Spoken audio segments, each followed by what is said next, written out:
My name is Iris Tmain, and I just turned 18. At my birthday party last night, my dad pulled me aside and whispered, "When this is over, you're going to sign some papers for Uncle Wade. Just a formality." I smiled. I nodded.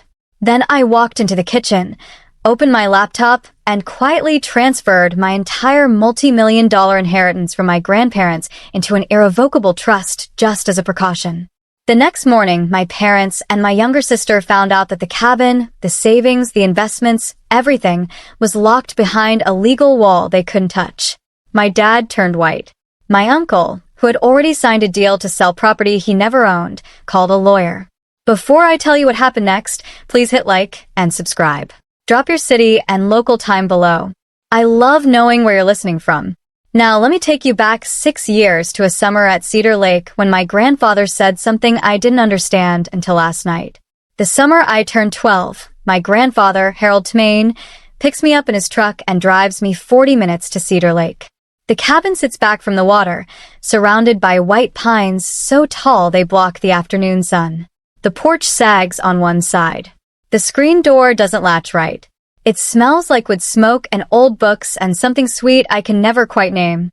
Grab the other end, Grandpa says, lifting a fence rail. I do. We spend the morning replacing 3 rotted posts along the south side. He doesn't rush me. He shows me how to check for soft spots by pressing my thumb into the grain. If it gives, it's done. Inside, Grandma Vivian has iced tea and 2 sandwiches waiting on the kitchen table. The one Grandpa built himself the year they got married. She's reading on the porch when I come out, and she pats the chair beside her. We sit and watch the lake until the light turns gold. This cabin stays in the family, Grandpa tells me that evening, wiping sawdust off his hands. But family isn't always blood, Iris. Family is whoever shows up. I don't fully understand what he means. I'm 12. I think he's being poetic. He isn't. That whole summer, I come back to Cedar Lake every weekend. I learn where the water heater leaks, which window sticks, how to bleed the radiator. In October, Grandma teaches me to organize the bookshelves by color because it makes the room feel warmer. Grandpa shows me the property line markers, old iron stakes he hammered in himself. I don't know then that my grandfather is already talking to a lawyer about exactly this place, about exactly me. Back home, the air is different. Our house in Ridgemont is fine. 3 bedrooms, a yard that needs mowing, a garage my dad uses as an office for his building supply store. Fine. Not warm, just fine. My sister Kelsey is 10, and she has the bigger bedroom. Redecorated last spring. Lavender walls, a desk lamp that costs more than my entire bookshelf. My room still has the carpet from the previous owners. At dinner, my dad brings up the cabin. Dad's place is just sitting there losing value. Greg says, cutting his steak. Property taxes alone are killing us. We should sell it, reinvest. My mom nods. Makes sense. Grandpa said the cabin stays in the family, I say. Greg laughs. Not a mean laugh. Worse, a dismissive one. You were 12, Iris. He was being nice. Nobody asks me anything else. The conversation moves to Kelsey's debate trophy. Regional finalist. Very impressive. And Denise has already framed the certificate. I won the district science fair 2 weeks ago. The ribbon is still in my backpack. After dinner, I clear the plates. On the counter, half hidden under a grocery list, there's a glossy flyer. Ridgeline Development. Lakefront lots. Premium prices now acquiring. There's a handwritten phone number in the margin. I don't know whose handwriting it is, not my dad's. I put the flyer back exactly where I found it. Upstairs.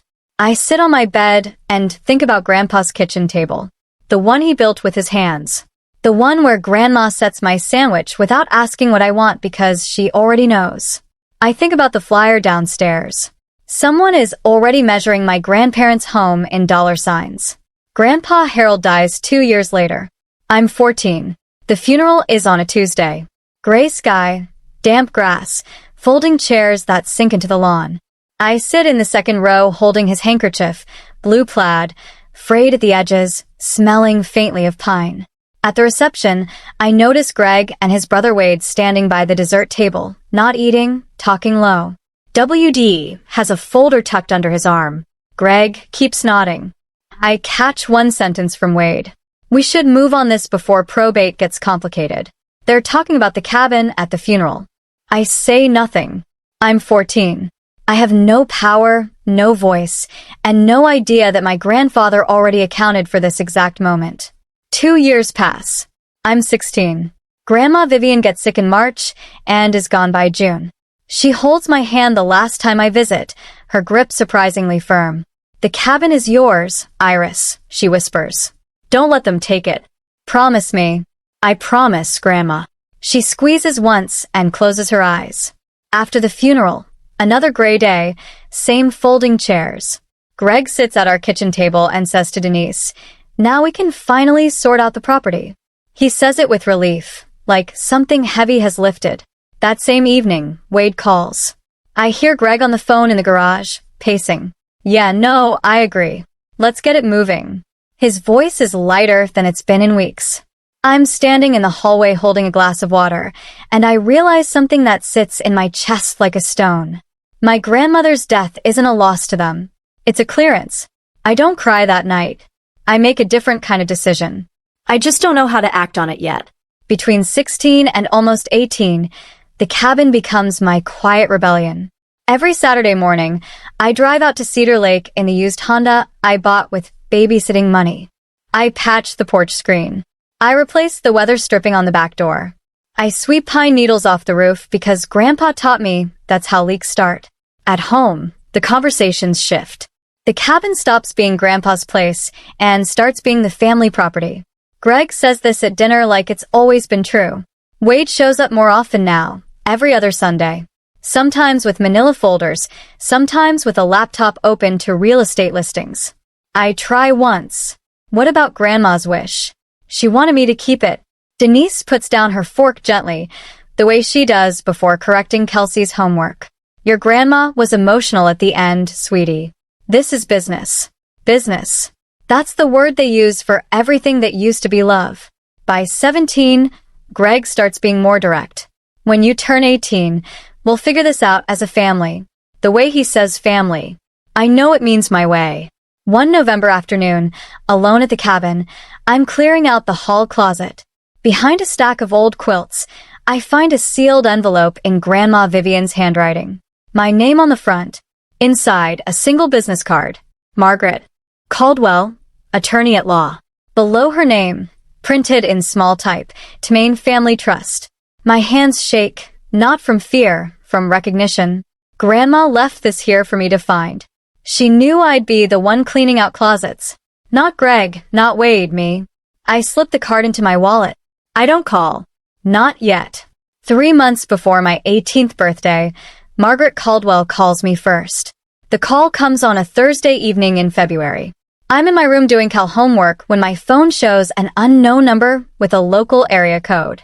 Iris, this is Margaret Caldwell. I was your grandparents' attorney.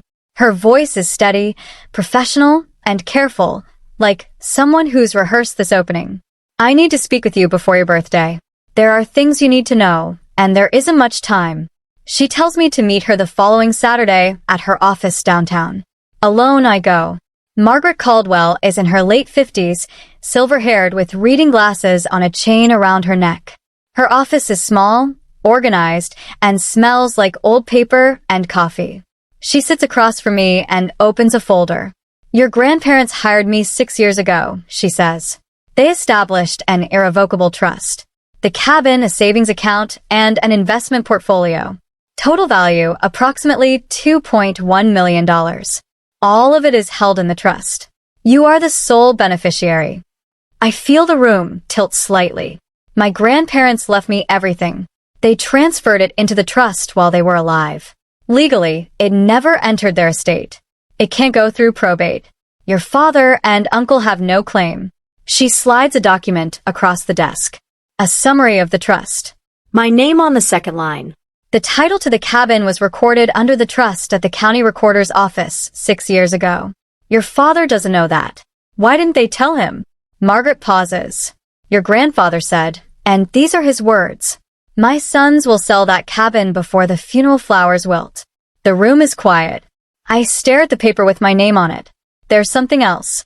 Margaret says someone has been making inquiries at the county recorder's office about the cabin's title within the last month. I start paying attention after that meeting. Not suspiciously, just quietly.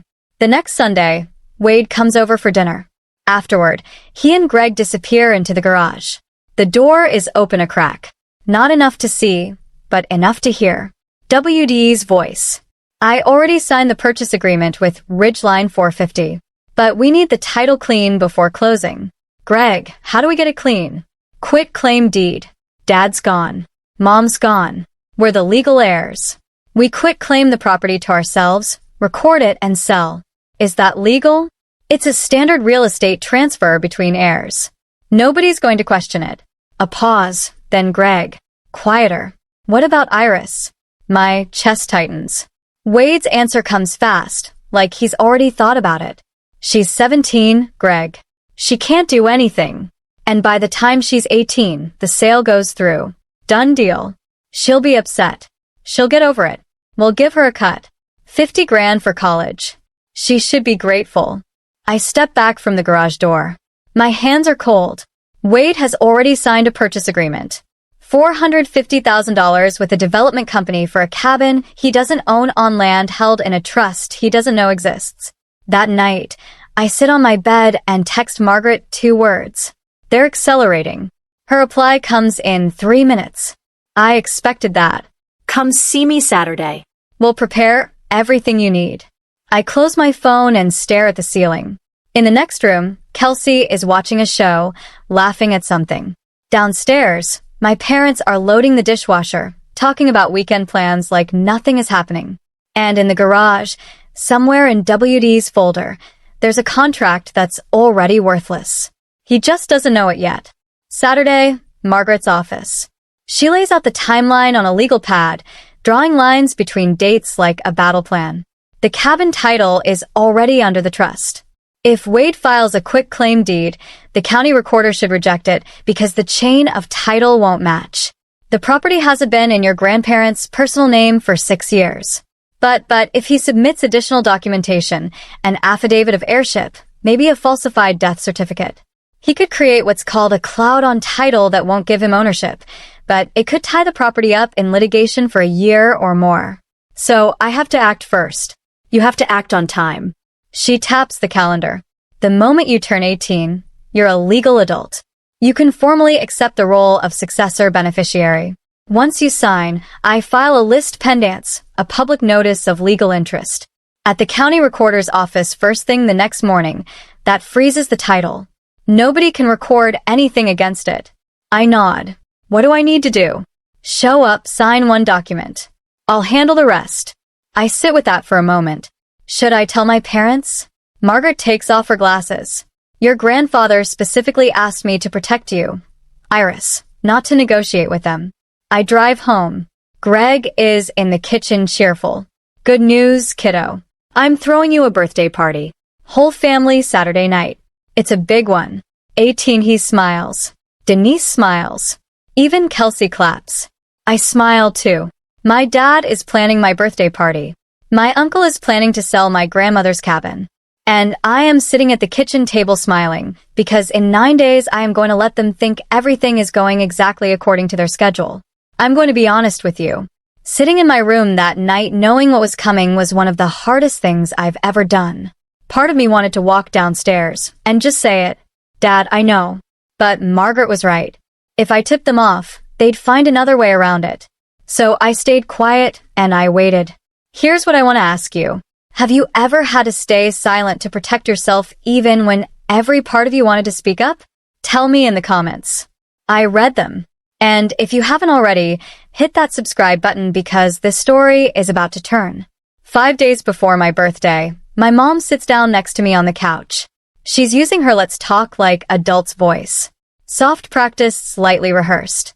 Now that you're almost 18, Denise says there are some family decisions we should make together. Together. The word lands like a costume. The cabin costs money to maintain. She continues. Taxes, insurance, repairs. Your dad's business has been struggling. And if we sell, we could pay off the debt and set up a college fund for you and Kelsey. Both of you. Grandma wanted me to keep it. Denise's expression shifts. A flash of impatience quickly smoothed over. Your grandma was very sentimental at the end, Iris, but sentiment doesn't pay property taxes. Greg walks in right on cue. I wonder if they planned this. I've already talked to a buyer, he says. Good price, fair deal. Who's the buyer?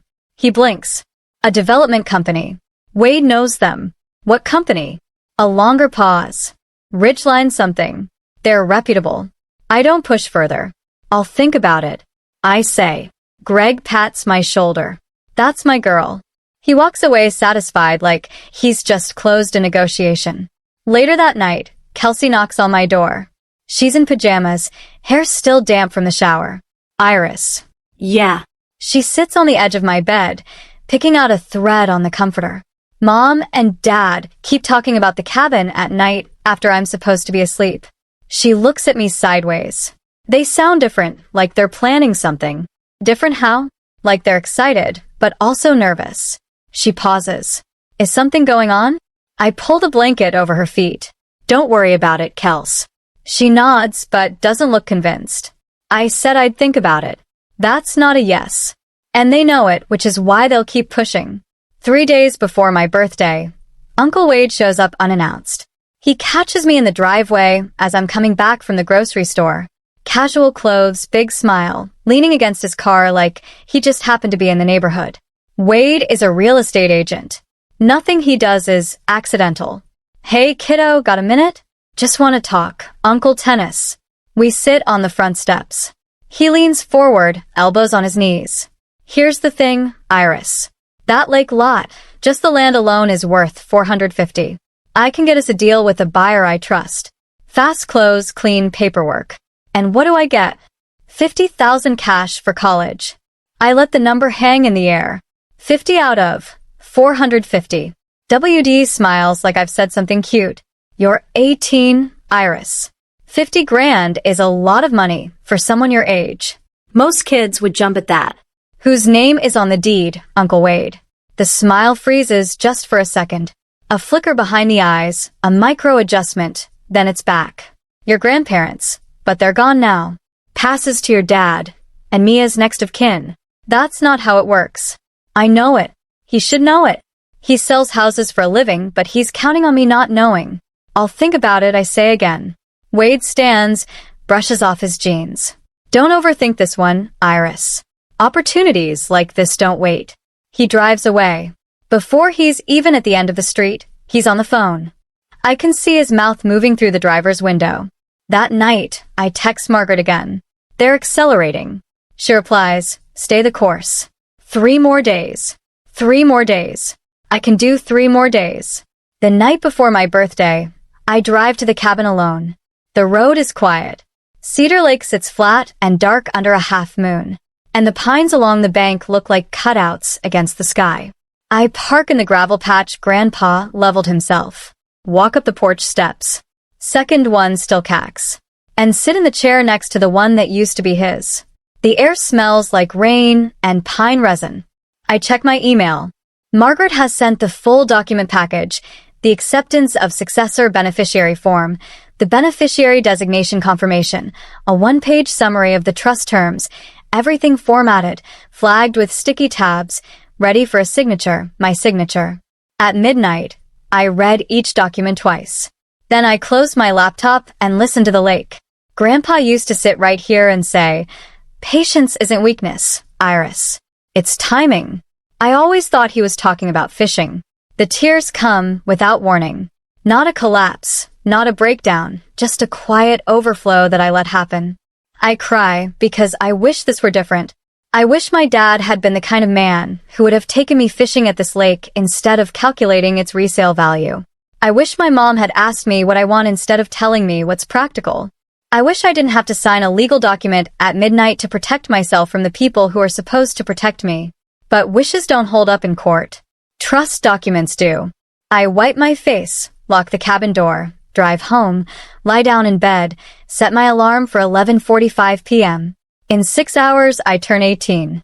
In 7, my family finds out that the cabin was never theirs to take. 11:50 p.m. My bedroom door is closed. The house is silent. Greg and Denise went to bed an hour ago, and Kelsey's light went off at 10 o'clock. I open my laptop and connect to the video call. Margaret appears in her home office, reading glasses on a stack of papers lit by a desk lamp. Ready? Ready? When the clock hits midnight, you're a legal adult in every sense that matters. I'll walk you through the signing. She goes through it one more time, clear and precise. I sign the acceptance of successor beneficiary form, a single-page document that confirms I'm formally receiving the trust my grandparents created. From that second forward, every decision about the trust's assets runs through me and Margaret as co-decision makers. Now, she says, first thing tomorrow morning, 8 a.m., I'll go to the county recorder's office and file a lease pendants. That's a public notice that says there's a legal interest pending on the property. Once it's recorded, no one can sell, transfer, or encumber the title while it's active. What if they've already filed something? Then whatever they filed will be flagged. The chain of title will show the trust recorded 6 years ago, not your father. Any conflicting document gets kicked back. I look at the signed paper in my hand. My name in ink. My grandparents' names in print above mine. Margaret's voice softens just slightly. This isn't a trick, Iris. This is your grandfather's last gift. You just had to be old enough to accept it. The clock on my laptop reads 12:03 a.m. I'm 18. I'm the legal beneficiary of the Tmain Family Irrevocable Trust. And downstairs in the garage, my uncle's quitclaim deed is already a dead document. He'll find that out in about 9 hours. Across town in the kitchen of a rented duplex, Wade Tmain is printing documents. I don't know this at the time. I piece it together later from what the county clerk told Margaret and what Greg eventually admitted during one of our harder conversations. But here's what happened that same night. While I was signing my acceptance form upstairs, Wade printed a quitclaim deed, a one-page form that transfers property rights from one party to another without any warranty of ownership. Legitimate when used correctly, criminal when the person signing it has no rights to transfer. He called Greg at 11:30 p.m. Everything's ready. We file at 9. The recorder's office opens at 8, but I want to make sure Iris is distracted with birthday stuff first. Greg, you sure about this? Wade, they're dead. Greg, we're next of kin. It's simple. It wasn't simple. It was forgery dressed up in standard real estate language.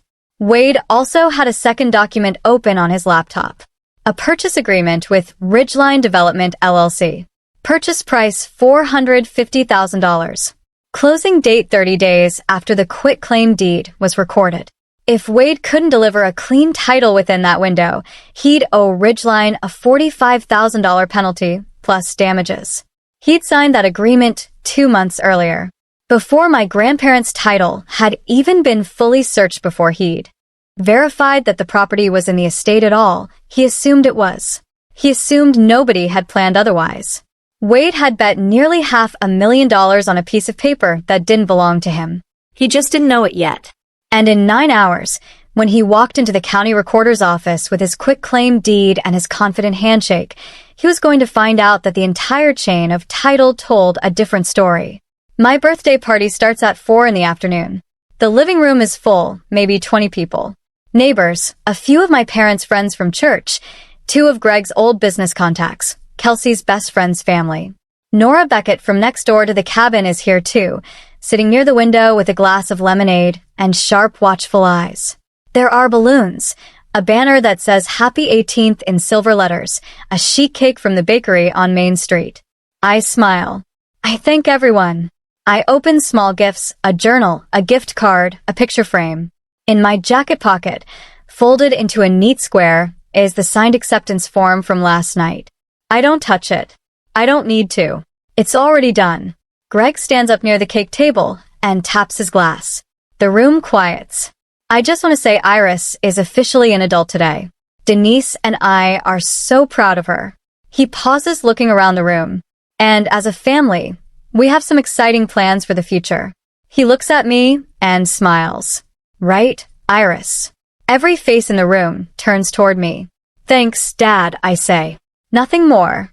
Greg waits a beat, then laughs it off and raises his glass. The room follows. Conversation resumes.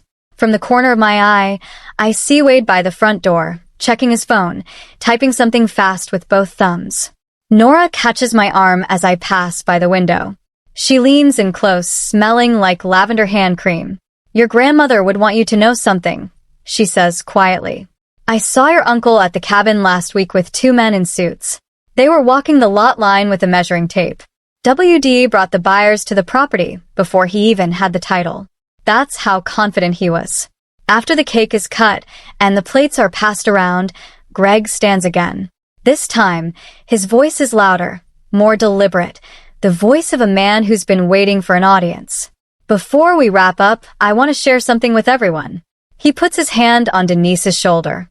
"Our family has been going through a tough time financially. Some of you know about the store. It's been hard." Sympathetic murmurs. "But Harold and Vivian, my parents, they left us something. The cabin out at Cedar Lake. And as a family, we've decided to sell it to secure everyone's future. We've decided." I feel the words land on my skin like cold water. He's announcing it in front of 20 people, like it's settled. He looks right at me. Iris understands. She knows this is what's best for all of us, right, sweetheart? The room waits. Every eye finds me. Neighbors who've known me since I was small. Nora, with her lemonade. Kelsey, half hidden behind the couch. Denise adds, smiling. "It's what responsible families do. We sacrifice for each other." I set my fork on my plate. The clink is the only sound in the room. "I never agreed to sell the cabin, Dad." Greg's smile stays fixed, but the muscles around his jaw tighten. "She's kidding. Birthday nerves." "I'm not kidding." WD steps forward from the doorway. "Come on, Iris. This isn't the time or place." I pick up my glass of water, take a slow sip, and set it down. "You're right, Uncle Wade. This isn't the time." I hold his gaze. "The time is 8 a.m. tomorrow morning." Silence. WD's phone buzzes in his pocket. He doesn't check it. No one in the room moves. The guests start leaving after that. Polite goodbyes, tight smiles, the kind of exit people make when they can feel a storm building inside someone else's house. Within 30 minutes, the living room is down to family, Nora, and two neighbors who seem unsure whether to go or stay.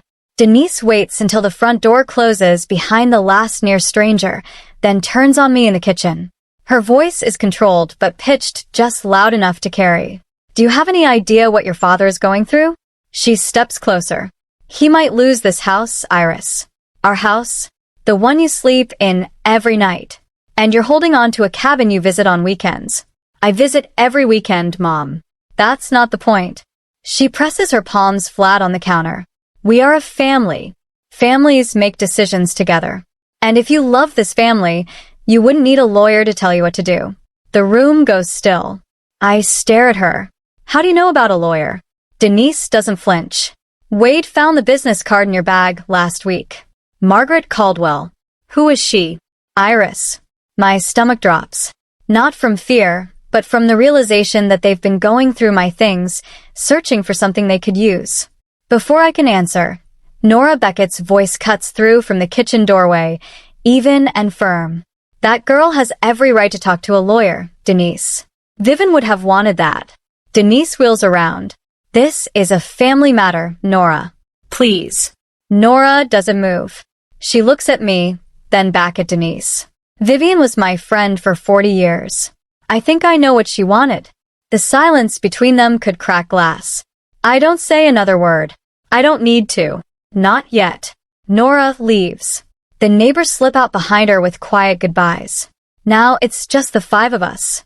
Greg, Denise, Wade, Kelsey, and me. Greg closes the kitchen door. The fluorescent light buzzes overhead. He pulls out a chair, sits down, and folds his hands on the table like a man about to deliver terms. "Here's what's going to happen, Iris." His voice is low, deliberate. "Tomorrow morning, Wade and I go to the county office. We file the paperwork. The cabin sells. You get your share, a fair share, and we move on as a family." "What's my share?" $50,000. "Out of how much?" Greg doesn't answer. Wade, leaning against the door frame, fills the gap. "Don't make this harder than it needs to be." I look at my dad. And if I say no, Greg's jaw sets. "If you fight this, you're on your own." No more help with college. No more living under this roof. The kitchen is very quiet. The faucet drips once. You're threatening to kick me out on my 18th birthday. I'm asking you to be part of this family. I push back from the table. Stand up.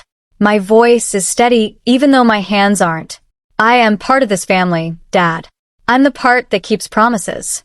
I walk past Wade, past Kelsey, who's sitting on the stairs with her knees pulled to her chest, and I go upstairs. I close my door. I sit on the bed and breathe. Greg thinks his deadline is 9 a.m. at the county recorder's office. He doesn't know that Margaret's deadline is 8. I sat on my bed that night holding the acceptance form I'd already signed at midnight. My dad had just threatened to remove me from my own family if I didn't hand over a cabin that was legally mine. My mom said I didn't love them. My uncle was planning to file a forged deed first thing in the morning. And all I could think was my grandmother was right. She knew exactly who they would become when the money was on the table.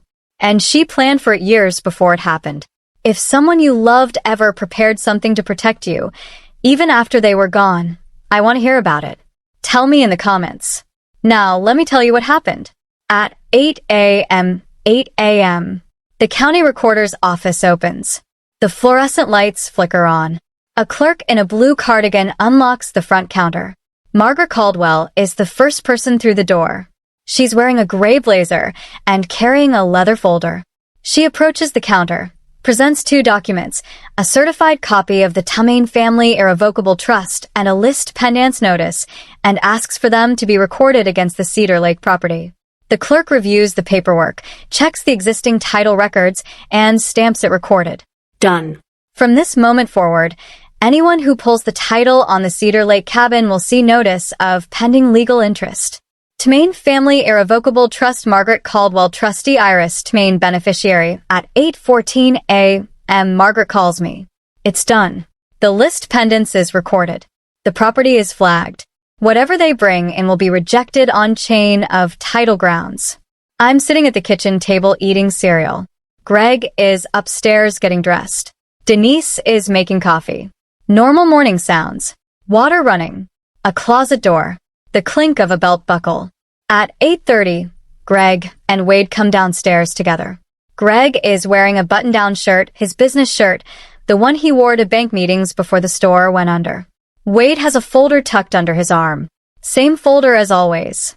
We'll be back by lunch, Greg says, grabbing his keys. I look up from my bowl. Good luck, I say. Greg pauses in the doorway, looks at me. Something in my voice maybe, or something in my face. Then he turns and walks out. I rinse my cereal bowl. I dry it. I set it in the cabinet, and I wait. I'll never know exactly what their faces looked like, but I know what happened because Margaret was still at the recorder's office when they walked in. She stayed on purpose. 9:05 a.m. Wade approaches the counter. He slides the quick claim deed across with a confident nod. Greg stands behind him, hands in his pockets, looking around the room like they'll be in and out in 10 minutes. The clerk takes the document, types the parcel number into the system, reads the screen, types again, then she stops. I can't record this document, sir. WD leans forward. Excuse me. The property title is held under the Tumain Family Irrevocable Trust. It was recorded in 2020. There's also a list pendants filed this morning. That's impossible. Wade says my parents own that property. Sir, the deed was transferred to the trust 6 years ago. The chain of title is clear. This quick claim doesn't match the current ownership record. Greg steps up beside Wade. There's no trust. Our parents never mentioned a trust.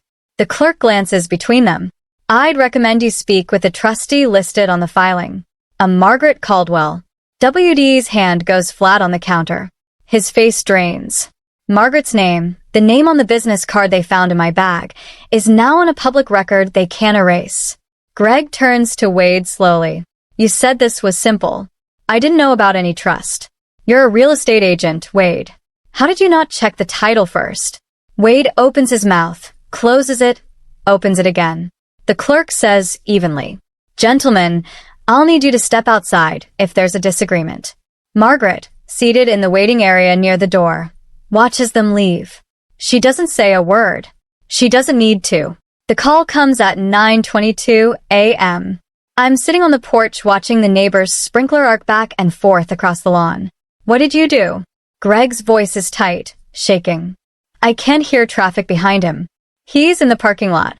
I accepted what Grandpa and Grandma left me. That's all. You went behind our backs with some lawyer we've never heard of. Margaret Caldwell has been the trust attorney for 6 years. Dad, you just never asked. A beat of silence, heavy breathing. This is my parents' property, Iris. I'm their son, and they chose to leave it to me. I keep my voice even, not because they didn't love you, but because they didn't trust you with it. The silence that follows is the longest of my life. I count the sprinkler rotations, 3 full arcs, before he speaks again. Well, fight this. You can try, but the trust is irrevocable. That means even I can't dissolve it. There's nothing for anyone to undo.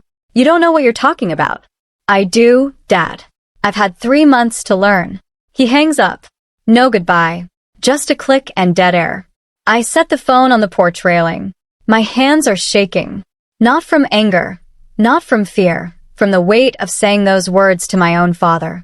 From knowing that the man who taught me to ride a bike when I was 6 is the same man who just tried to sell my grandmother's home out from under me. I sit there until the shaking stops. It takes a while. Then my phone buzzes again. An unfamiliar number. A man's voice. Brisk and corporate. Miss Tmain, this is Carter Briggs from Ridgeline Development. We need to talk. Carter Briggs speaks the way developers do. Fast, factual, and already calculating his next move before the current sentence ends. We have a purchase agreement with Wade Tmain for the Cedar Lake property. He guaranteed clean title. We've just been informed there's a lease pendants on the parcel. That's correct. Can you explain the situation, Mr. Briggs? My uncle does not own that property. He never did. The cabin and the land have been held in an irrevocable trust since 2020. I'm the sole beneficiary. A pause. The sound of papers shifting on the other end. He represented himself as the heir. I understand, but representation doesn't create ownership. I'd recommend you discuss this with him and possibly with your own attorney. Another pause, longer this time. Miss Tmain, is there any possibility of a sale? We'd be prepared to make a competitive offer directly to the trust. The property is not for sale. Understood. His voice hardens slightly. Then we'll be pursuing our remedies against Mr. Tmain. I give him Margaret's number. Within the hour, she confirms to Ridgeline's legal team what I already told Carter. The trust is valid. Wade had no authority and the purchase agreement was executed based on a misrepresentation of ownership. Ridgeline's response is immediate. They're pursuing Wade for breach of contract, the $45,000 penalty clause, plus damages. That afternoon, Margaret calls with one more piece of information. Her voice is careful, but direct. Iris, the quitclaim deed Wade tried to file, it included a notary stamp. I had the recorder's office pull a copy before they rejected it. The stamp doesn't match any registered notary in the county. It appears to be forged. I close my eyes. That's a felony, isn't it? In this state? Yes. My uncle didn't just try to steal my cabin. He committed a crime to do it. Greg comes home at 2 o'clock in the afternoon. He moves through the front door like a man carrying something invisible and very heavy. Denise is already in the kitchen, arms crossed, face blotched from what I'm guessing was an hour of angry crying. I'm at the dining table. I don't get up. Greg sits down across from me. He stares at the table for a long time. I'm going to lose this house. Iris, his voice is flat, emptied out. The bank is on me for $180,000. The store is gone. That cabin was supposed to be our way out. I know you're struggling, Dad. I'm sorry about the business. Then help us. The cabin was never your way out. It was Grandpa and Grandma's gift to me. A gift? He almost laughs. For what? You're 18. What does an 18-year-old need with a lakefront cabin? It's not about what I need. It's about what they wanted. Denise steps in from the kitchen doorway. They were old, Iris. They weren't thinking clearly at the end. They were thinking clearly enough to hire a lawyer 6 years before they died. Greg slams his palm on the table. I'll contest the trust. A voice comes through my phone. I'd called Margaret before Greg walked in and left the line open on speaker. Not to trap him, to save time. Mr. Tmain. Margaret's voice is steady, professional, contesting an irrevocable trust that was established 6 years before the Grand'Taire's deaths, with full legal capacity documented and witnessed, will cost you more in legal fees than the property is worth. I'd strongly advise against it. The kitchen is silent. The faucet drips. Greg looks at me, really looks, and for the first time, I see something I've never seen in my father's eyes before. Not anger, recognition. 2 hours later, Wade calls the house. Greg picks up in the living room. I'm in the hallway, close enough to hear every word through the thin wall. Ridgeline is suing me. WD's voice is stripped raw. $45,000 in penalties plus damages. They're saying I committed fraud. Greg's reply is cold. Colder than I've ever heard him. Did you? I thought we owned it. Greg, you're a real estate agent. You do title searches for a living. How did you not check? I assumed. You assumed. And now I'm sitting here with nothing, because you assumed. You wanted money, too. But I didn't forge a notary stamp. Wade. A long silence. I didn't forge. I just found a stamp. And that's forgery. You know that's forgery. WD's breathing gets heavier. I need a lawyer. So do I. Greg pauses. Don't call this house again, until you've talked to one. He hangs up. I hear him sit on the couch. The springs creak. Then nothing. I go upstairs. Kelsey's door is open. She's sitting on her bed with headphones around her neck, eyes wide. Is Uncle Wade in trouble? Yeah, Kelsey. He is. Is Dad? I sit on the edge of her bed. Dad made bad choices, but Uncle Wade made worse ones. She nods slowly, processing it the way 15-year-olds do, not fully understanding, but knowing enough to be scared. I go to my room, sit by the window, and look out at the street. A dog walker passes. A sprinkler hisses. The world goes on. I don't feel victorious. I don't feel satisfied. I feel like someone who just walked through a fire and hasn't checked yet to see what got burned. Over the next 3 weeks, the consequences fall like dominoes. And each one makes a sound. Ridgeline Development files a civil suit against Wade Tmain. Breach of contract, misrepresentation of title, and demand for the $45,000 penalty plus an additional $60,000 in damages and legal costs. Their attorney sends a complaint by certified mail to WD's duplex. He signs for it on a Tuesday. The county district attorney's office receives a referral from the recorder's office regarding the forged notary stamp. An investigator is assigned. WD's real estate license is suspended pending the outcome, which means his income, such as it was, stops. Word travels in a small town. Not because I say anything I don't. But court filings are public record, and Ridgeline's lawsuit names the Cedar Lake property by parcel number. The neighbors at the lake read the local paper. They talk. By the second week, the story has made its way through the Rotary Club, the church parking lot, and the checkout line at Hanson's Market. WD calls me once. I answer. Iris, please, can you ask your lawyer to drop the list pendants? If the title is cleared, I might be able to negotiate something with Ridgeline, reduce the penalty. The list pendants protects my property, Uncle Wade. It stays. Your grandparents would be ashamed of you. I let the sentence sit for a moment. Then I say quietly, my grandparents are the ones who set this up. They chose this. They chose me. So I don't think shame is what they'd feel. He hangs up. I set my phone down and look at the wall. There's a framed photo of Grandpa Harold on my desk, the one from the summer I was 12. Both of us standing by the fence we fixed. I leave it where it is. Greg doesn't contest the trust. Margaret was right. The legal fees alone would bury him, and the case would go nowhere. An irrevocable trust established by mentally competent Grand'Taire's, witnessed, notarized properly, and recorded years before their deaths, is about as airtight as a state law gets. Instead, Greg does what he should have done 2 years ago. He sells the building supply store at a loss, but enough to negotiate a repayment plan with the bank. The house stays barely. The savings don't. Denise goes back to work for the first time in a decade. She takes a position at a pharmacy on Lincoln Avenue, the same chain where she worked before Kelsey was born. She doesn't talk about it much. When neighbors ask, she says she wanted to stay busy. Nobody believes that, but nobody pushes. The town knows. Not every detail, but enough. Harold Tmain's sons tried to sell his cabin, and the granddaughter stopped them. That's the version that circulates at the diner, at PDA meetings, at the gas station on Route 12. Some people think I was brave. Some people think I was cold. I don't correct either group. Greg, and I don't speak for 2 weeks after that morning. The house is quiet in a way that feels permanent, like the silence is weight. Nora Beckett brings me pie one afternoon. Apple's still warm. Your parents made their choices, she says, setting the tin on my desk. But they're still your parents. Don't carry their shame. That's theirs. I nod. Then Kelsey calls. One evening. She's at a friend's house. Voice small. Iris. Yeah. I don't understand everything that happened, but I'm sorry they put you through this.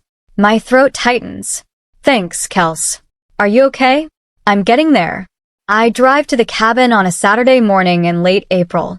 The dogwoods along the lake road are blooming, white and pale pink against the dark water. I unlock the front door, with the same key Grandpa gave me when I was 14.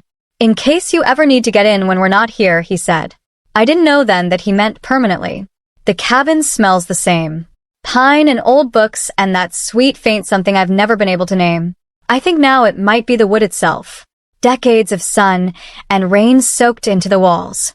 I walk through every room. The kitchen. Table Grandpa built, still solid, still level. Grandma's bookshelves, organized by color. The bedroom where she read to me when I was small. The porch where Grandpa and I watched the lake turn gold. In the desk drawer by the window, I find an envelope. My name on the front in Grandpa Harold's handwriting. Margaret told me it would be there. She'd been saving it for after the trust was settled. I open it carefully. It's a letter, 1 page, written in blue ink. His handwriting getting looser toward the bottom the way it always did when he was tired. He tells me he knows his sons will try to sell the cabin. He doesn't blame them. Greg is his boy and he loves him. But Greg never understood the difference between something that has value and something that's valuable. He says he chose me not because I'm perfect, but because I'm the one who asked whether the roof needed patching before I ever asked what the place was worth. The last line says, take care of it. It took care of you first. I fold the letter. I sit on the porch. I breathe. Margaret calls me the following week. Good news. The list pendants can be withdrawn now that there's no active threat to the title. Once it's cleared, the property record will show the trust as sole owner. Clean, no encumbrances, no clouds. And Wade. He settled with Ridgeline, paid the $45,000 penalty out of a personal loan. The deal is dead. As for the forged notary stamp, the district attorney's office is reviewing the case. He could face a misdemeanor charge, possibly a felony, depending on how the investigation goes. And his license suspended indefinitely. He can petition for reinstatement, but not while there's an active criminal referral. I sit with that for a moment. I don't feel satisfaction. I feel the kind of exhaustion that comes after a long illness. Not sick anymore, but not quite well either. There's one more thing Margaret says. In the trust documents, your grandparents designated a separate educational fund, $50,000, earmarked specifically for your college expenses. It's been accruing interest for 6 years. The current balance is just over $58,000. My eyes sting. $50,000. The same number Greg offered me as my share of the sale. The same number Wade dangled like a bribe. My grandparents had already set it aside quietly without telling anyone. Iris, are you there? Yeah. My voice cracks just barely. I'm here. Your grandparents would be proud. I just kept a promise, Margaret. I enrolled at Ridgemont Community College that week, environmental science with a minor in forestry. The campus is 20 minutes from the cabin, closer than my parents' house. I fill out the housing forms. Under current address, I write the cabin's address for the first time. It feels like coming home, because it is. I asked Greg and Denise to meet me at the coffee shop on Birch Street. Neutral ground. Not the house, not the cabin, somewhere public, somewhere calm. They arrive together. Greg is wearing a flannel I haven't seen in years. One of Grandpa's. I realize Denise has her purse clutched tight against her side, the way she holds things when she's nervous. We order. I wait until the cups are on the table. I love you, I say. Both of you. I need you to know that because what I'm about to say might not sound like it. Denise's jaw tightens, but she nods.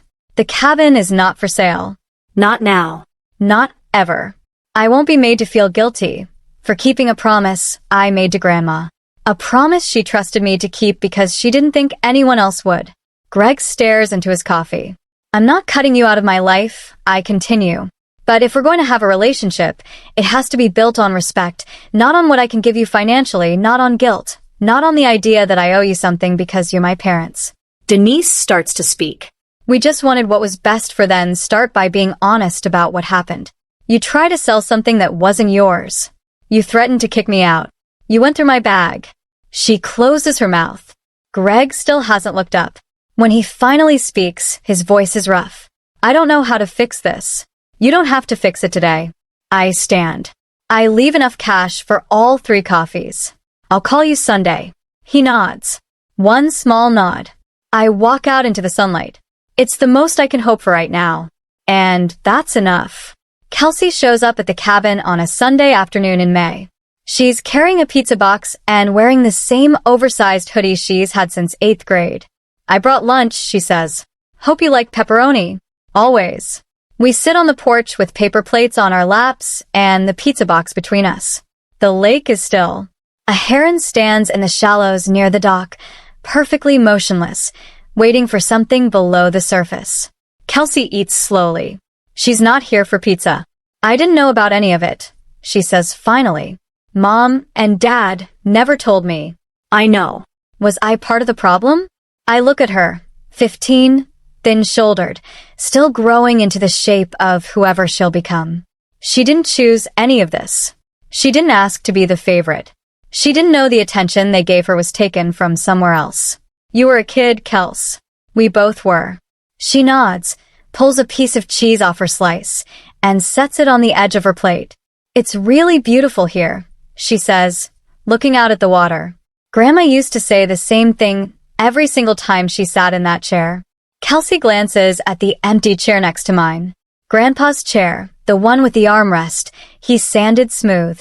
Can I come back sometimes? Anytime. She leans her head against my shoulder just for a moment. Then she sits up and takes another bite. We don't talk about our parents. We don't talk about trusts or lawsuits or forged documents. We talk about her school project, about the heron, about whether the dock needs new planks this summer. The cabin didn't just protect property. It made space for something new to start. Early June, 6 a.m. I'm on the porch with a cup of coffee, watching the mist lift off Cedar Lake. The pines are sharp against a pale sky. A loon calls somewhere out on the water. 2 long notes, then silence. I didn't win against my family. There's no winning when the people who hurt you are the people who are supposed to protect you. You don't get a trophy for surviving something that should never have happened in the first place. But I kept a promise. And for the first time in my life, I'm standing somewhere that belongs to me. Not because I fought for it, but because 2 people loved me enough to plan for exactly this. They saw the storm before I did. They built the shelter before I knew I'd need one. My grandparents couldn't stop my parents from being who they are. They couldn't make Greg less desperate or Denise less afraid. They couldn't keep Wade from chasing money that wasn't his. But they could make sure I had ground to stand on. Literally, I think about the letter in the drawer, about Grandpa's words, the difference between something that has value and something that's valuable. This cabin has both, but only one of them can be measured, and my family spent 2 years focused on the wrong one. I sip my coffee. The mist clears. The lake turns blue. If you're listening to this and you feel like nobody's in your corner, I want you to hear me. Sometimes the people who protect you aren't the ones standing in front of you. Sometimes they planned for you years ago, quietly, without telling anyone. And sometimes all you have to do is show up, sign the paper, and keep the promise. Peace doesn't come from revenge. It comes from standing on something solid and knowing you built your life on it. That's my story. If it made you feel something, anger, relief, hope, or even just a little less alone, then it did what I hoped it would. Now, I have a question for you. If you could protect one thing in your life, a place, a person, a promise, what would it be? Tell me in the comments. I read everyone. And if this story stayed with you, share it with someone who needs to hear it. If you haven't subscribed yet, I'd love to have you here for the next one. Check the description for more stories like this.